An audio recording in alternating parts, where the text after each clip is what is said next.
So, self-connection and the movement between self-connection and dialogue. So for me, that represents a classical challenge. One thing I'm quite sure about is that people will continue speaking to you this language in your life. People will judge you and complain about you. And that represents a very challenging moment in a dialogue. My classical reaction, how I'm habituated, if somebody, for example, is judging me, is to tell them, why are you so judgmental? Did you try to say to people in your life, like, hey, can you stop being so critical? Can you be less judgmental? Did you try that? It's kind of, it has something weird in it. First, like just to notice that when I say to someone, can you stop being judgmental? I'm actually judging them for judging me. So I'm actually falling into the same paradigm. And there is something I like to call, be the need you want to see in the world. Like if I want a different quality, I want to live this different quality. And also it represents for me, and this is generally what judgments are doing, or the jackal is doing, which is I'm judging people. When I say, for example, can you stop being so judgmental, is that I'm trying to change them to meet my needs. Does that make sense? Any judgment is basically I'm trying to change the other in order to meet my needs. And if I say you are spoiled, I'm trying to change the other. It's kind of, I'm trying to give them a gift how they can change to become a better citizen. You are lazy. And this in itself is carrying a certain tragedy. Did you try to change people in your life? Did you try to change your parents? Did you try to change your children? Did you try to change your partner? Somehow, whenever I try to change people, even in a sneaky way, they tend to resist. Do you like when people try to change you? There is kind of something inherently as a human being painful in it. And this is what basically the jackal is trying to do the whole day long. I'm trying to change you in order to meet my needs, which is what I like to relate to as a horizontal use of power. I'm trying to change you to meet my needs. And self-connection is connected to moving to vertical power. It's like, all how I wish the other to change in order to meet my need, I want to be the mama and the papa of my need. For example, if I want the other person, if I say like, why do you don't listen to me? Why you are so like, it's all about you. Why you never listen to me? See, I'm hoping that will inspire the other to listen to me. But I want to then be the mama and the papa of my baby needs. Needs are like babies. They are crying. It's like, I want to be heard. And I can be the mama and the papa of my baby need. How I wish the other to hear me, I want to hear me. So that's the sort of direction that I want to practice today. There are many ways to self-connect. Like some people smoke a cigarette to self-connect. Some people do sport to self-connect. Some people do meditation to self-connect. And I want to share a certain sort of practice that NVC brought to my life as a way of self-connection that especially I find very powerful in a dialogue. Maybe I will say just maybe one more thing before I go into that, is that what very often happen in conflict is that, one person have pain and say, Yoram, you're selfish.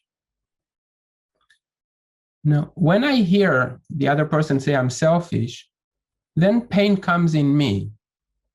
And then I want to defend myself or to attack back or to explain myself.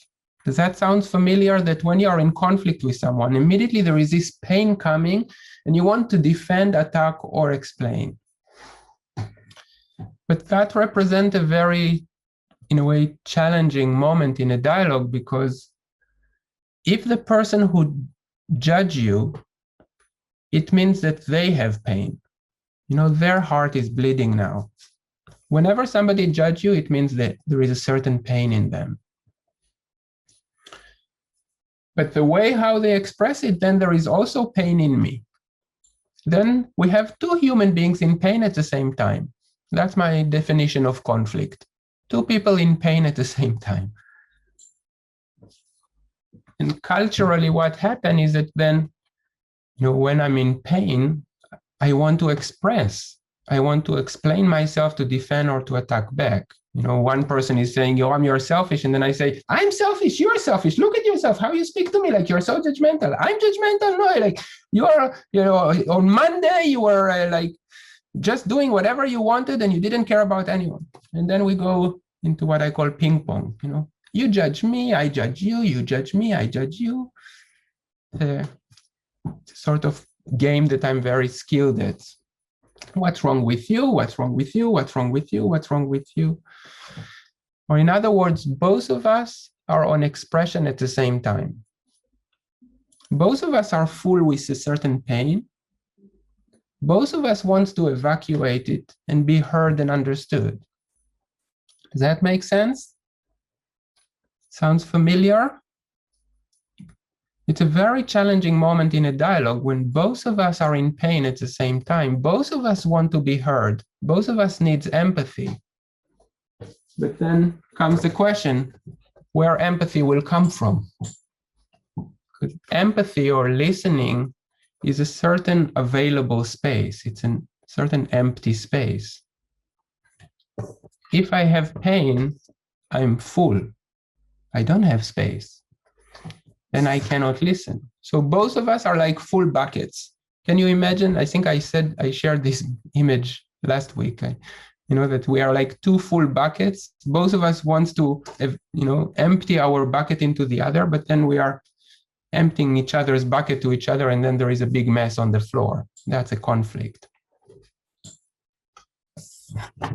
So where empathy can come from? And I will just name kind of the classical three territories of where empathy can come from. One is a mediator. Simply a third person who is not triggered, who is not in pain, who can hear the beauty in me and hear the beauty in the other. One of my projects, I call it mediation in daily life. My dream is that all human beings on the planet have mediation skills, because whenever you put two people, it's very fragile. Very often we are both triggered at the same time. So third person, that's one. Another is a timeout. For me, timeout is a beautiful act of care. Timeout means, you know, I'm worried that, you know, there is pain in me and I hear that you are also in pain.